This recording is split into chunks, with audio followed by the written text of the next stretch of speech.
It's the best of the rest. Time to put them to the test. In case your memory is hazy, it's Blaxploitation, baby.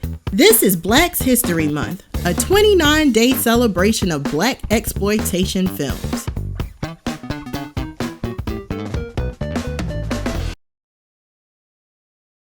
One down, two to go.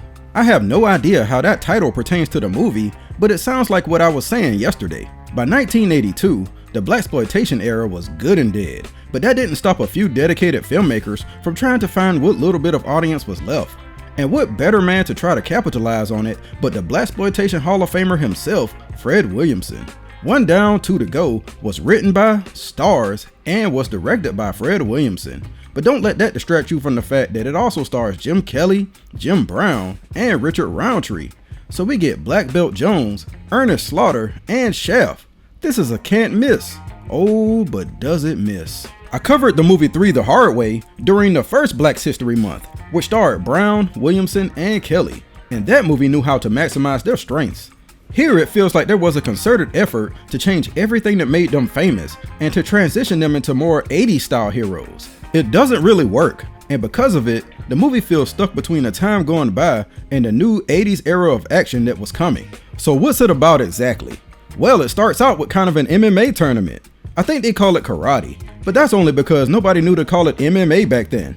Supposedly, the guys in this intro were told to treat this like a real tournament with a money prize at the end, and I'm inclined to believe it because these dudes are swinging for the fences.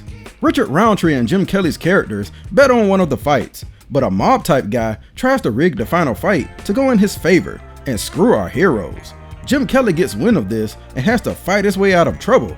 Ah yeah, here we go. This is what we came to see.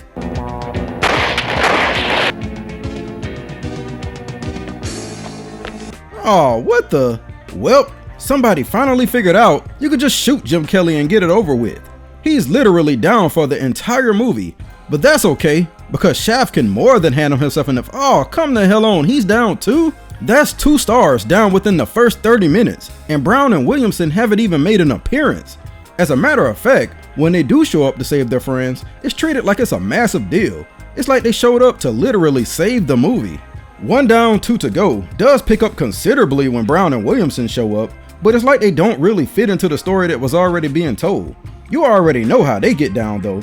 They give you one chance to answer the question, and then it's oops upside your head if they don't like the answer. This is what the movie desperately needed, but it took forever to get to this point, and then before you know it, it's over. You would think that with the cast and the director that this would be a hit, and I think under different circumstances, it would have been. I think people underestimate how much some of the small minute details of Blaxploitation made a difference. The music, the stereotypes, the colors, the cars, the women, all that stuff defined how those movies were remembered. You take away all that stuff and it's just not the same. Just like you take these guys out of that element and it just doesn't work the same. The music is all 80s synth, and the 80s started having a fascination with everything being black and gray. So the movie looks bland and uninspiring.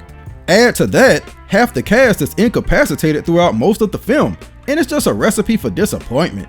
We'd eventually get a better team-up movie with 1996's original gangsters, but this movie here feels like it was just made at the wrong time.